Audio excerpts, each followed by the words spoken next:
یو ځل بیا ستړي مشئ. د افغانستان او پاکستان ترمنځ د مذاکراتو دریم پړاو د ترکیې په استانبول ښار کې ترسره کیږي. ټاکل شوې ده چې په دې مذاکراتو کې د دواړو هیوادونو پلاوي د دویم پړاو مذاکراتو د هوکړې د تطبیق پر جزئیاتو او پاتې مسایلو په اړه بحث او خبرې وکړي. د افغانستان د اسلامي امارت د پلاوي مشري د استخباراتو رئیس عبدالحق وثیق کوي او د پاکستان پلاوی بیا د دغه هیواد د استخباراتو رئیس عاصم ملک په مشرۍ په خبرو کې ګډون لري. پاکستان هیڅ وخت صادق نه و په خپلو خبرو کې. د افغانستان هر حکومت چې تللی دی د ولس په نمایندګۍ د ولس د جوړ خبرې کړي دي او د ډیورنډ صلاحیت د وخت حکومتونو نه درلودلی دی نه لري. دا د ولس موضوع ده. د همدې موضوع د بحث لپاره موږ سره په دریم سټوډیو کې د سیاسي چارو شنونکی ښاغلی حنیف خان کړوخیل میلمه دی. کړوخیل صاحب ستړي مشئ، وخت مو په خیر. که د پیل پوښتنې په توګه وپوښتم دا چې د مذاکراتو دریم پړاو د کابل اسلام آباد ترمنځ روان دی، خو پاکستان یو ځل بیا وربند نقض کړ او د کندهار په سپین بولدک ولسوالۍ کې د افغانستان اسلامي امارت ځواکونو سره نښته کړې ده. څه فکر کوئ چې پاکستان څه غواړي، هم مذاکرات هم جګړه، او که غواړي چې په یو ډول فشار وارد کړي؟ بسم الله الرحمن الرحیم. اول تاسې ته او لیدونکو اورېدونکو ته سلامونه. پس د سلام د موږ تاسې د پښتو لنډۍ ده، باید څوک چې په خپله په ځان وکړي او نه د ګیلې کړي او نه د اوښکې تویوي نه. نو دغه پاکستان په خپله باندې کړي دي، اوس یې پړه کله په همسایګانو باندې اچوي او کله یې په ټي ټي پي اچوي.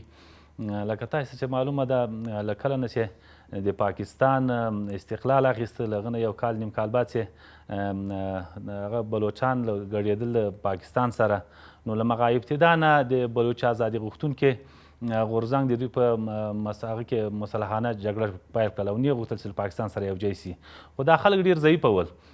نو کله چې په دې وروستیو کې پاکستان دا بلوچان یې مړه کړل او بندیان یې کړل او توهین یې کړل او تحقیر یې کړل، نو د دوی په مقابل کې بیا د مارنګ بلوڅ او تاجین بلوڅ په نامه باندې د مدني فعالان راجګ سولې او هغوی لاړله پارلمان کې هلته ټیکري وغوړول او د هغه محکمې مخې ته لاړلې، لاهور ته لاړې، اسلام آباد ته لاړې، کلونه دوی مبارزه وکړله تر څو پورې د هغوی غوښتنې هم ډېرې غټې نه وې. له دوی نه غوښتنه دا وه چې هغه کسان چې د موږ تاسې نیولي دي موږ باندې یا مړي وسپارئ او یا یې محکمې ته وړاندې کړئ چې هره فیصله یې وکړله او که یا بېګناه یې راخوسې کوي. نو دغه وړې غوښتنې د هغوی دوی ونه منلې. بالاخره په وروستي ځل باندې په ګوادر کې د همدغه نومونه مې چې واخیستل، د دې فعالانو په مشرتوب باندې یوه لویه غونډه راوبلل سوله او هغلته مهرنګ بلوچ د ټولو بلوچانو ته قسم ورکړه چې موږ تاسې به د خپلو ورک سوو خلکو، د هغو شهیدانو، د یتیمانو غچ به د پاکستان له دې پوج نه اخلو او په مغه سره یې همغه خپل مدني فعالیت ته خاتمه ورکړله او هغه کسان ټول لاړه د بلوچ ازادي غوښتونکي تر څنګ ودرېده. هغه داسې تاسې ووینئ چې اوس لویې حملې په بلوچستان کې کېږي چې بلوچستان یې زیاتې له سقوط سره مخ کړی ده. همداسې له هغه نه چې کله راخلاص ولو، اگر که دغه د بلوچانو او د پی ټي ایم دغه مبارزه په یو ځای سره شروع سوې وله، نو په دې جي کې د ټي ټي پي سره پیدا سوې وه، دا په 2000 کال کې را پیدا سوې وله. د دې تر څنګ د پی ټي ایم شروع وکړله، منظور پښتون دوی هم دی لکه د مارنګ بلوچ په هغه باندې مدني فعالیت شروع کړ، لاهور او محکمې او پوج او دغه ټولو ته ورغلله. خو په هر ځل به د دوی په مخ کې کانټینرونه کېښودل، دوی به شهیدانه کول، د دوی نفر یې بندیانول او د هغوی هم عینې غوښتنې وې لکه څه شی چې د بلوچانو غوښتنې وې. خو دغو غوښتنو ته د پاکستان مثبت جوابونه وایي، دوی به هر وار په ګولۍ باندې ویستل، لارې پرې باندې بندولې. بالاخره دوی هم مجبوره کړل چې په آخري ځل یې په خیبر کې یوه لویه جرګه راوغوښتله او د مفتي منیر شاکر د ټولو پښتنو ته قسم ورکړ چې موږ تاسې به د خپلو بندیانو د خپلو ورک سوو کسانو پوښتنه له دې پوج نه کوو. همغه اوس چې هغه خلک بیرته لاړل، په هغه سره د ټي ټي پي هغه صفونه چې ول هغه قوي سوله او چې نن یې وګورئ چې پښتونخوا یې زیاتې سقوط ته رسولې ده.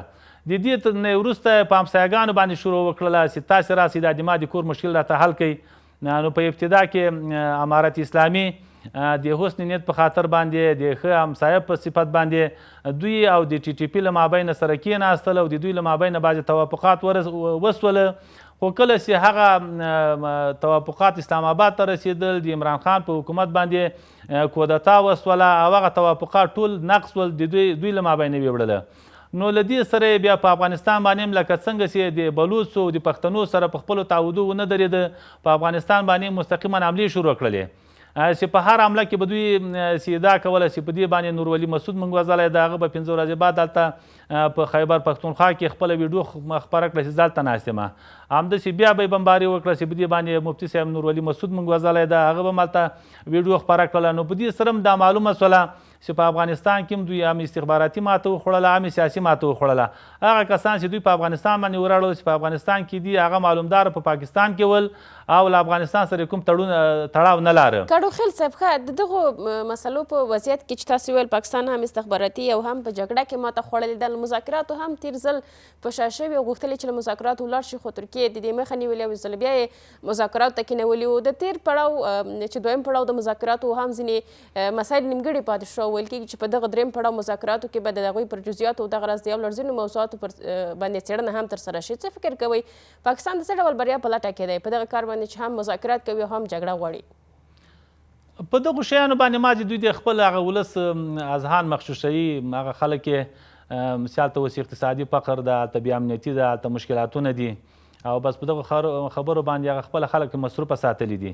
اگر که تا چې په دې کله چې په قطر کې خبرې پیل سولې په هغه وخت هم دا خبرې توافق ته سره رسېدلي وو، په بعضې جزي مسایل وله. او کله چې استانبول غونډه شروع سوله په هغه وخت کې هم دواړو جانبه ویلې چې دغه مسایل بعض جزي مسایل پاتې دي، موږ په اکثریت مواردو کې موږ توافق ته سره رسېدلي یو او همداسې وله. خو په آخري ځل باندې دوی ته ټلیفون راځي چې تاسې راسئ او په ټلیفون کې ورته ویل کېږي چې موږ سره به امارت اسلامي داسې توافق کوي چې که په پاکستان کې چېرته حمله کېږي موږ به دا حق لرو چې په افغانستان باندې حمله وکړو.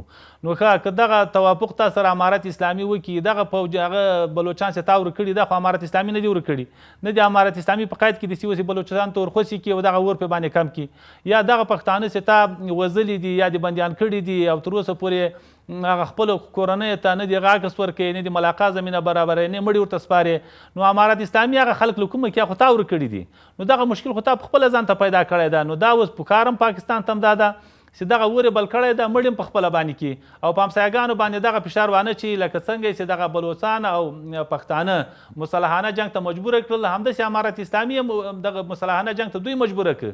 راغله څو ځلې په افغانستان باندې بمباري وکړله او په هر وارې بمبار چې دوی وکړل، کله به د کرکټ کسان وژلي وو، کله به بېګناه افغانان وژلي وو، دوی به نومونه پې باندې کېښودل چې دې کې د ټي ټي پي غټ کسان وژل شوي دي، در حال کې چې تاسې ټولو ته معلومات ده چې دوی د ټي ټي پي یو کس هم دلته مړ نه کړ، بېګناه افغانان یې وژلي دي او دا ضمانت هېڅ رقم ته نشي ورته ورکولی. لکه چې د وروستي ځل باندې قطر هم له پاکستاني پلاوي سره خوله وهلې وه او امارت اسلامي ته یې ویلي وو چې تاسې ته خدای پاک یو ډېر بد همسایه په میراث کې درته درکړی ده.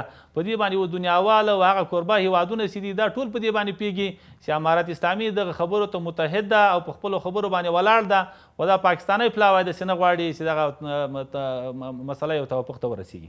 ښه کډو خیل صاحب تاسې وایاست چې پاکستانی لوری دی چې نه غواړي په یو ډول باندې توافق ته دغه مسایلو ستونزو لپاره ورسېږي. ښه چې توافق ته نه رسېږي له دغو مذاکراتو څه تمه لرلی شو؟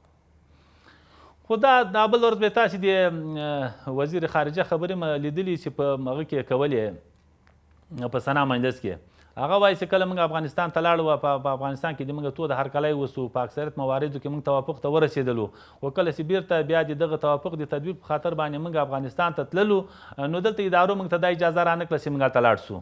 نو په دغه کې شک نشته ده چې اوس دغلته لکه د امارت اسلامي چې وایي چې د پوج په مابین کې دغسې یوه کړۍ ده چې هغه نه غواړي چې د افغانستان او د پاکستان له مابینه تعلقات سره سم سي. نو د دغه پاکستان دغه جرنیلان چې دي هغه نه د پاکستان ګټو ته وفادار دي نه د افغانستان ګټو ته، هغه یو چا ټاکلي دي او د همغو د ګټو لپاره کار کوي او هر یو یې کورونه په خارج کې دي، هلته لویې لویې جزیرې د ځان لپاره اخیستې دي. نو دغه شی دوی په جنګ کې پیدا کولی شي که چېرته په دغه کې امنیت وي، دغه غیر قانوني پیسې چې دوی د پاکستان د ولس له وینو نه پیدا کوي یا د افغانستان یا د بل ولس نه پیدا کوي، هغه بیا په امنیت او په هغه کې نشي پیدا کولی. نو دوی تل دغه هڅه کړې ده چې یا په افغانستان ته جنګ راوړي، دوی خپلې ګټې پکې وکړي، یا په پاکستان کې دغسې یو جنګ تود وساتي تر څو پورې د دوی هغه خپلې غلاګانې پکې پټې وي او دوی چې هر شی وغواړي ولس له دې نه ناخبره وي دوی د خپلو غلاګانو په خاطر باندې دغه د جنګ غځول غواړي. کډوخیل صاحب په داسې حال کې چې اسلامي امارت وایي لکه څنګه چې تاسو هم وویل چې د پاکستان په پوځ کې یوه خاصه کړۍ ده چې دوی نه غواړي افغانستان د پارامه اوسي، بالاخره اسلامي امارت د واکمن اوسي. که دغې مسئلې ته وګورو له بل اړخه بیا په خپله پاکستان کې هم ضد و نقیض دریځونه شته دي. یو وزیر وایي چې کابل زموږ ورور دی او موږ غواړو چې دغه مسایل ورسره د خبرو اترو له لارې حل کړو، خو له بلې خوا خواجه آصف وایي چې کابل زموږ دوست نشي کېدلی او دا زموږ دښمن دی. څه فکر کوئ چې په دغسې وضعیت کې د پاکستان سیاسي پالیسي د افغانستان پر وړاندې څه ده؟ کابل خپل دوست بولي که دښمن؟ دلته دغه کومې سیاسیون چې دي دا دې کې شک نشته چې افغانستان سره ښه روابط غواړي او لا د دوی له خبرو نه معلومیږي. دغه ملکي حکومت د دوی یو نمایشي حکومت ده، لکه امارت اسلامي چې ونیسي وزیر دفاع یې بې له ټویټ نه نور صلاحیتونه نه لري او کرام هغه ته ناست خپل ټویټونه کوي. نو دوی دغه سیاسیون چې دي د افغانستان لپاره ښه نیت لري، دوی هم نور له جنګ او له افغان وژنې او له مسلمان وژنې نه ستړي سوي دي. خو لکه همدا امارت اسلامي چې وایي په پوځ کې دغسې یوه خاصه کړۍ ده، هغه نه غواړي چې د افغانستان او د پاکستان له مابینه دغه مسایل حل شي. له کابل ورسې د ساغدار یوه خبره بله هم وکړله چې د موږ پایزامي تللی و، دغه یو د چای پیاله موږ ته په ډېر لوی قیامت باندې تمامه سوله. په رښتیا سره سهار نابللی میلمه افغانستان ته راغلی ده، هغه که چای څښلی که اوبه یې څښلي دي، په ښه زړه له افغانستانه بیرته نه ده وتلی او هغه بللي میلمانه چې راغلي دي تاسې ولیدئ چې افغانانو په میلمه باندې سر ورکړی ده، ټول حکومت نه ورته تېر سوي دي خو میلمه یې چاته نه ده ورکړی. اوس هم دوی ته موږ پاکستانیانو ته دا خبره کوو چې د دغه کړۍ په شتون کې نه د تاسې د آرام ساه اخیستلی سئ او نه همسایګانو سره دغه مشکل حل کیدی سي. تاسې په خپله باندې ښه پوهېږئ چې دغه مشکل تاسې په خپله ځان همدغې کړۍ تاسې ته هم جوړ کړی ده او افغانستان ته هم جوړ کړی ده.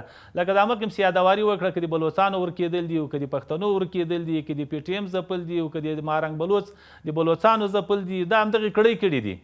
نن جبران هم باید دوی وکړي یا د عمران خان را خوشي سي چې هغوی د پوځ په مقابل کې یو قاطع عکس العمل یو دریځ لاره تر څو پورې دغه مشکل پې باندې حل سي او یا دغه ته کړۍ ته یوه لاره د حل پیدا سي چې دغه په شتون کې نه پاکستان د آرام ساه اخیستلی شي او نه افغانستان پرېږدي د آرام ساه. مثلا څه ډول حل لاره د دغه ځانګړې کړۍ لپاره؟ دا مشکل په دوی باندې حل کیږي تر څو پورې د پاکستان ولس د دوی په مقابل کې راجګ نه سي. هغه سیاسیون دا تناب خبرو کې نه کیږي او په عملي ډګر کې میدان ته راوځي تر څو پورې دغه خلکو ته یو حد ور وښیي چې تاسې اوس څه غواړئ. اوس د پاکستان ولس ته وګوره چې قرضداري وګوره په کوم حد کې ده، د دوی مشکلاتونه وګوره، امنیتي مشکلات یې وګوره چې په کوم حد کې دي. په سر د دغه مشکلاتونو باندې د دوی روابط له هند سره وګوره، د افغانستان سره لارې بندې دي، تجارت په صفر باندې ده. که له دغه نه دوی غواړي چې شی خو دې کې خو شک نشته چې په دغه کړو سره د دوی هم پاکستان بربادي ته ځي او هم افغانستان. اگر که افغانستان اوس هېڅ بربادي ته نه ځي، افغانستان له نورې دنیا سره اوس روابط لري، که د پاکستان دروازه په موږ باندې تړلي او که خلاصه هغه تاثیرات چې پخوا په افغانستان باندې لرل نن یې نشي لرلی. خو دوی کې شک نشته ده چې د اوس په پاکستان کې تاسې وګورئ چې دوی یو دانه رومۍ اخیستی تر پارلمان یې رسوي، یو رومۍ د دوی په ملک کې نه پوهېږم 600 روپۍ که 100 روپۍ ته یو رومۍ پکې رسېدلی ده. نو که دغه خو مشکل ټول د ولس ته پیدا کېږي، د ولس اقتصاد نورو سره ځپل کېږي او دغه نور مشکلاتونه دوی ته پیدا کوي. نو که دوی غواړي چې له دغه فقر نه ځان خلاص کړي، له دغه بې امنیتۍ نه ځان خلاص کړي، دغه کړۍ چې دوی ته مشخصه وي د دغه کړۍ په مقابل کې باید دوی راجګ سي. دا موږ ته پرې نه دي. اگر که دوی له موږ د موږ همسایه ملک ده، موږ به یې خیرخوا یو، خو موږ نسو کولی چې د دوی حکومتو کې تغییر راولو. دا د دوی مسؤلیت ده، باید دوی په مقابل کې راجګ سي تر څو پورې دغه یو مغرضه کړۍ چې د دا له هغه نه ثانیې نه وځي، هم په خپل کور دننه د دوی اقتصاد او امنیت په پښو باندې ودرېږي او هم افغانستان سره ښې اړیکې پیدا کړي.